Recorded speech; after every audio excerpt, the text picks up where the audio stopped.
우리가 역사를 언급할 때 BC와 AD를 사용합니다. BC는 Before Christ, 예수님 이전이란 의미고요. 그 다음에 AD는 라틴어인데 바로 주님의 해라는 뜻을 가지고 있습니다. 예수님의 탄생 이전과 이후로 BC, AD 이렇게 구분하는데 코로나19로 말미암아 새로운 단어가 생겼습니다. BC, Before Corona, AC, After Corona라는 단어가 생겼다고 합니다. 코로나로 말미암아 우리가 살고 있는 사회와 삶이 많이 바뀌었다는 이야기입니다. 미국의 국무장관이었던 헨리 키신저는 코로나 사태가 세계의 그 질서를 영원히 바꾸어 놓을 것이다, 이런 말도 했습니다. 코로나 바이러스로 인해서 대한민국이 바뀌었습니다. 특별히 전 세계가 우리 대한민국이 코로나 바이러스를 대처하는 것에 칭찬과 관심을 가지고 있습니다. 전혀 우리가 생각지도 못했던 이러한 능력이 있구나, 우리가 잘하고 있구나, 이러한 부분들을 발견했습니다. 그래서 우리는 조금 나라에 대한 자긍심, 이것을 가질 수 있는 계기가 되었습니다. 그러나 우리나라가 잘한다라는 이 자부심에 자아도취되어서는 안 될 것입니다. 왜냐하면 우리는 지금 선진국으로 나아갈 수 있는 계기를 잡았을 뿐입니다. 자아도취할 것이 아니라 이것을 잘 살려서 보다 위대한 대한민국으로서 세계 중에 도약할 수 있도록 더욱더 전략적으로 접근하고 준비함이 우리 가운데 필요합니다. 코로나 바이러스로 인해서 우리의 삶이 많이 바뀌고 있습니다. 자유롭게 집 밖을 나가지 못한다는 이 단순한 변화가 아니라 우리 인간의 삶의 다양한 변화가 지금 찾아오기 시작했습니다. 학교의 수업이 집에서 이루어집니다. 직장의 근무가 집에서 이루어집니다.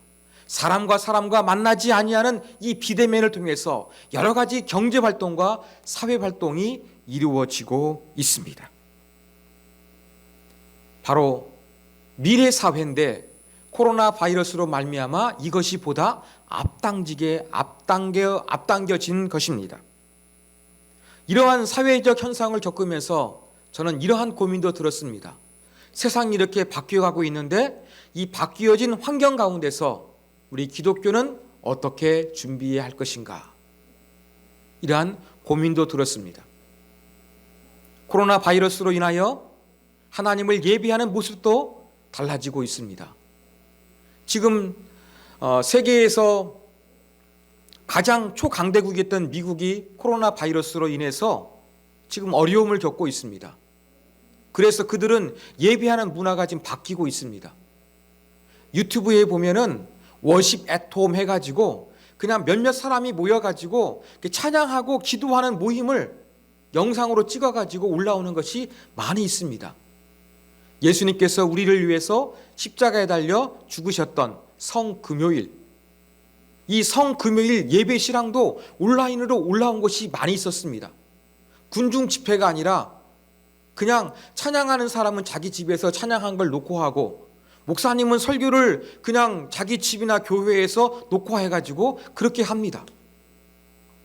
부활절 예배도 달라졌습니다. 미국에서는 어떤 교회는 1시간짜리 부활절 예배를 만들어가지고 아침 7시부터 저녁 7시까지 12시간 동안 계속 성도들이 편한 시간에 들을 수 있도록 제공하는 그러한 예배 형태를 제가 발견했습니다. 미국의 얘기가 아니라 할지라도 우리가 예배하는 것도 달라지고 있습니다. 저희도 온라인 예배를 드렸고 고난주간도 온라인으로 진행했습니다. 온라인으로 새벽 기도를 진행하다 보니까 어떤 분이 좋다고 하시면서 이렇게 일주일에 서너 번 정도 이렇게 온라인 예배 드릴 수 있도록 제공해 줬으면 좋겠다 의견을 주신 분도 있었습니다. 이러한 것들을 통해서 우리는 코로나 사태로 말미암아 많은 것들이 바뀌고 있구나라는 것을 느끼고 있습니다. 코로나 이전과 코로나 이후에 다양한 변화들이 우리 삶에 우리가 하나님을 섬기는 신앙 가운데 나타나게 된 것입니다. 그렇다고 한다 그러면 예수 그리스도의 그 부활과 부활 이전과 부활 이후는 얼마나 많은 변화를 우리 가운데 안겨다 주었던 것일까요? 코로나 바이러스가 우리에게 많은 엄청난 변화를 가져다 준 것 이상으로 예수 그리스도의 부활은 사람들에게 큰 변화를 가져다 주었습니다. 그 예수님께서 부활하심으로 말미암아 우리가 경험하게 된 이 부활의 변화들을 오늘 말씀 속에서 살펴보고자 합니다. 첫 번째 변화는 제자들의 변화입니다. 예수님께서 체포당하시고 십자가에서 처형당하셨습니다. 그러자 예수님 곁에 있는 많은 사람들이 예수님을 떠나버렸습니다. 도망해버렸습니다. 도망했음에도 불구하고 그 불안감을 떨쳐버릴 수가 없었습니다. 요한복음 20장 19절에 보면 안식 후 첫날 저녁에 제자들이 유대인들을 두려워하여 모인 곳에 문들을 닫았더니 라고 기록하고 있습니다. 왜 제자들이 유대인들을 두려워했을까요? 예수님을 십자가에 못 박혀 처형했던 것처럼 예수님의 제자들도 예수님을 따라다녔기 때문에 자기들도 죽을지도 모른다는 이 두려움 가운데서 제자들은 문을 꽁꽁 걸어 잠그고 숨어 있었고 두려움을 느꼈던 것입니다. 어떤 제자들은 예수님을 떠나버렸습니다. 누가복음 24장 13절에 보면 그날에 그들 중에 예루살렘에서 25리 되는 엠마오라는 마을로 내려가는 기사가 등장하고 있습니다. 여기서 중요한 것은 그날이라는 단어입니다. 그날이 언제일까요? 그날은 바로 예수님의 무덤을 찾아갔는데 예수님의 무덤에 예수님의 시신은 보이지 않았고 빈 무덤이라는 사실을 듣게 된 바로 그날이었습니다. 다시 바꾸어 말하면 예수님이 부활하신 그날에 제자들은 그 소식을 듣고도 믿지를 못해가지고 어떻게 했습니까? 예루살렘을 떠나버렸던 것입니다.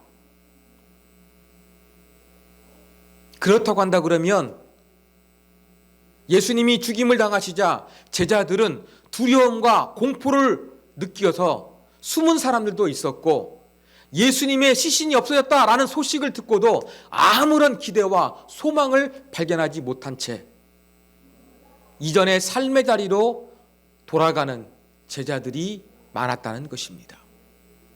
이러한 제자들에게 하나님의 나라의 능력이 나타나겠습니까?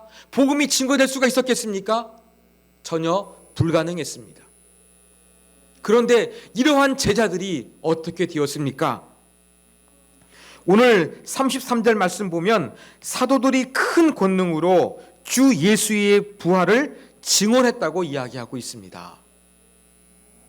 예수님이 죽으시자 두려움 가운데 숨어버렸던 제자들, 빈 무덤의 소식을 듣고도 낙향해버렸던 제자들, 전혀 변화될 것 같지 않은 제자들이 변화되어서 예수님을 증언하는 자로 완전히 달라지게 된 것입니다. 그것도 그냥 마지못해서 예수님을 따랐기 때문에 부활을 증언한 것이 아니라 큰 권능으로 예수 그리스도의 부활을 증언하였다, 선포하였다, 이렇게 성경이 이야기를 하고 있습니다. 이것이 바로 부활이 가져다준 변화였습니다.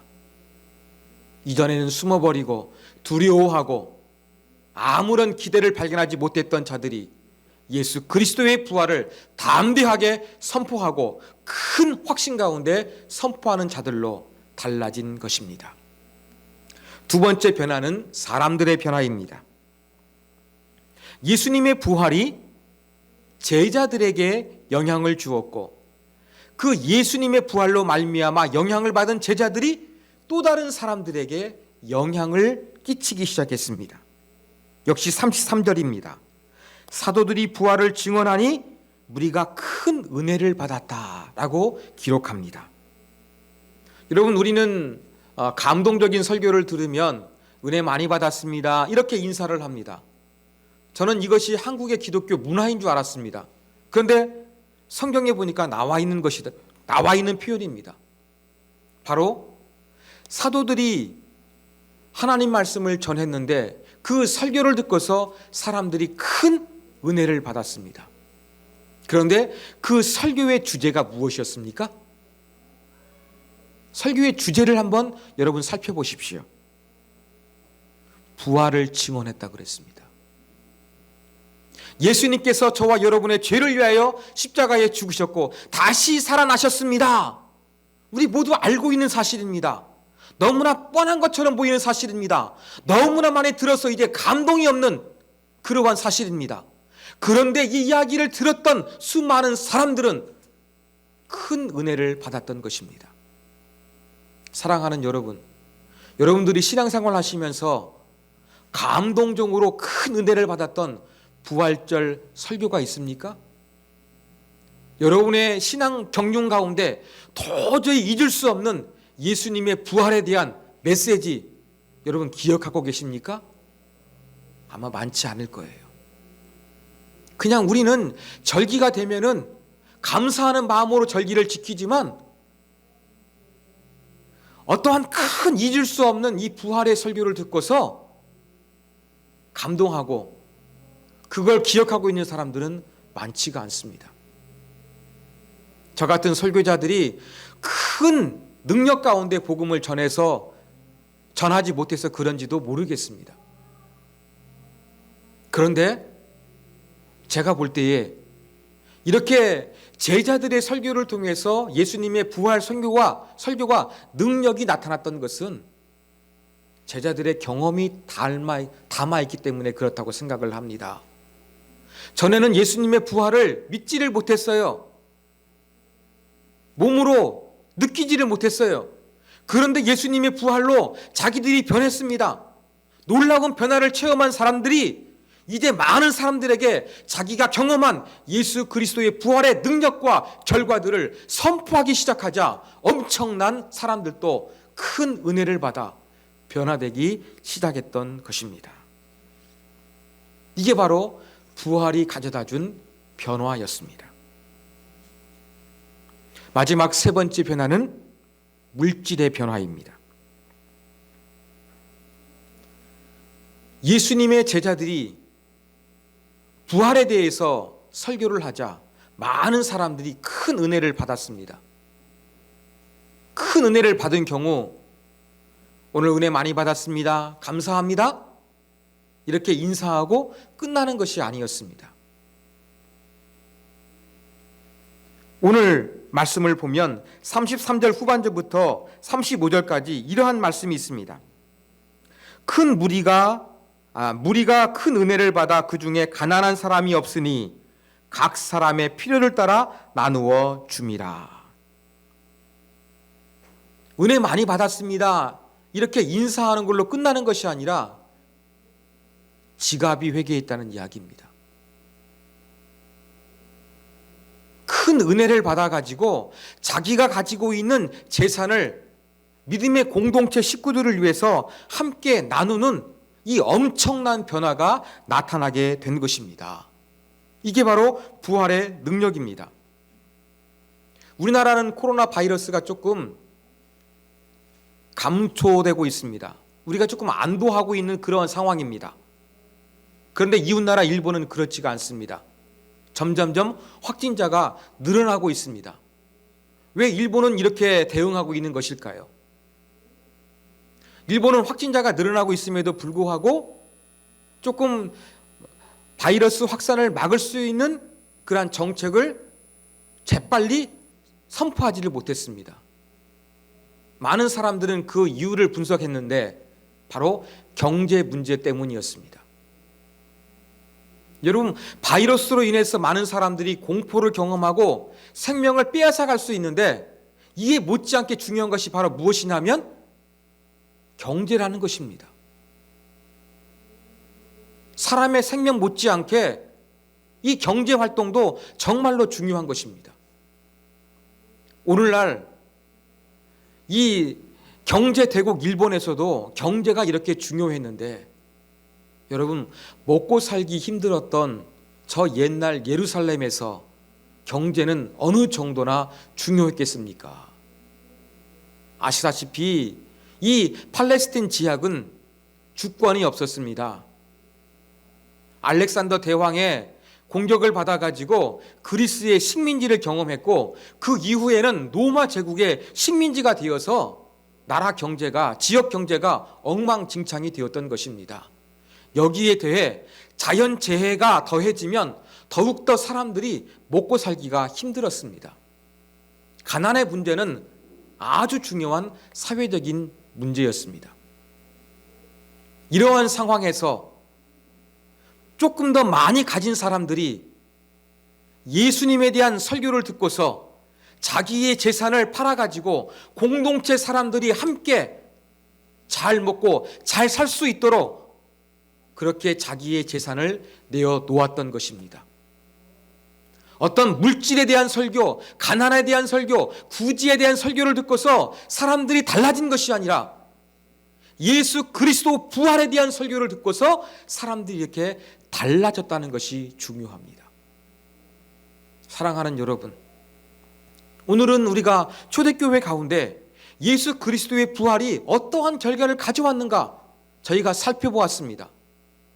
예수님의 부활은 그분의 부활로 끝나지 않았습니다. 예수님의 부활로 말미암아 제자들이 변했습니다. 그 변화된 제자들이 예수 그리스도의 부활을 선포하자 사람들이 큰 은혜를 받았습니다. 은혜를 받았던 사람들은 변화했습니다. 달라졌습니다. 그래서 그 어려운 시기에 자기들의 재산을 공동체 식구들을 위해서 아낌없이 내놓게 되는 엄청난 변화가 나타나게 된 것입니다. 이게 바로 무엇입니까? 부활이 가져온 결과요, 변화였습니다. 여러분, 우리가 부활절이 되면 자주 언급하고 있는 성경 한 구절이 있습니다. 바로 고린도전서 15장 20절입니다. 그리스도께서 죽은 자 가운데서 다시 살아나사 잠자는 자들의 첫 열매가 되셨도다. 잠자는 자들의 첫 열매가 됐다는 부분들, 우리가 익숙히 알고 있는 구절입니다. 잠자는 자들의 첫 열매, 이것을 여러분 어떻게 생각하십니까? 이것을 우리는 부활로 받아들입니다. 예수님이 부활체로서 새롭게 그렇게 제자들 앞에, 사람들 앞에 나타나셨던 것처럼 앞으로 우리도 예수님처럼 내가 지금 안고 있는 몸과 달리 새로운 몸을 가진 부활이 이루어질 것이다. 우리는 이 구절을 이렇게 해석합니다. 맞습니다. 그런데 저는 오늘 이 초대교회에 나타난 부활의 결과들을 보니까 잠자는 자들의 첫 열매는 이것보다 조금 더 폭넓게 해석할 수 있다는 것을 발견했습니다. 잠자는 자들의 첫 열매, 두려워했고 도망해버리고 낙향했던 제자들, 잠자는 자들이었습니다. 바로 예수님의 부활이 이들을 변화시켰던 첫 번째 열매가 되었던 것입니다. 여러분, 부활은 꼭 우리의 몸이 예수님처럼 바뀌게 되는 앞으로의 미래의 일, 내세의 일이 아니라는 것을 우리가 오늘 본문을 통해서 발견하게 됩니다. 우리는 부활절을 맞이하면 예수님이 부활하셨던 것처럼 우리도 전혀 새로운 몸으로 부활하게 될 것이다. 지금 당장이 아니라 저 하나님의 나라에서 이루어질 것이다. 그렇게 우리는 지금 믿고 있을 때가 많이 있습니다. 이게 우리가 머릿속에 각인되어 있는 부활의 인식입니다. 그런데 초대교회에서 나타난 부활의 결과들을 보십시오. 미래적이었습니까? 내세적이었습니까? 아니었습니다. 그들의 삶의 자리에서 변화와 새로운 것들을 만들어냈던 것입니다. 그렇다고 한다 그러면 부활은 내세적이고 미래적인 것이 아니라는 것을 우리가 기억해야 되겠습니다. 여러분, 그리스도의 부활은 우리의 삶 있는 자리에서 지금 당장 바꾸어내는, 새롭게 하는 능력이 있습니다. 힘이 있습니다. 이게 바로 예수 그리스도의 부활이었던 것입니다. 사랑하는 여러분, 이 시기에는 지금 부활이 우리의 삶 가운데 절실히 요구되고 있는 시기입니다. 코로나 바이러스로 인해서 우리의 일상이 무너졌습니다. 우리 경제 활동이 위축되었습니다. 우리의 많은 것들이 걱정되고 염려되는 그러한 현실이 지금 우리가 살고 있습니다. 그래서 우리에게는 부활이 필요합니다. 일상생활에 부활이 필요하고, 활발한 경제활동에 부활이 필요하고, 사람과 사람들끼리 자유롭게 왕래할 수 있는 이 사회활동이 우리 가운데 다시금 일어나야 될 것입니다. 이것이 바로 부활입니다. 바로 예수 그리스도의 부활이 잠자는 자들의 첫 열매가 되셨던 것처럼 예수 그리스도의 부활을 맞이해서 부활절 예배를 드리고 있는 저와 여러분의 삶 가운데도 있는 자리에서 우리의 일상이 변화되고 새로워지는 놀라운 부활이 시작되는 그런 부활의 능력으로 임하기를 간절히 소망합니다. 고통의 시기 가운데 예수 그리스도의 부활이 저 하나님의 나라에서 이루어지는 것이 아니라 우리가 살고 있는 삶의 자리에서 초대교회의 모습과 같이 부활의 능력과 부활의 결과가 우리 삶에 나타나기를 간절히 사모하는 마음으로 부활절 예배를 드리는 저와 여러분이 되기를 간절히 소망합니다.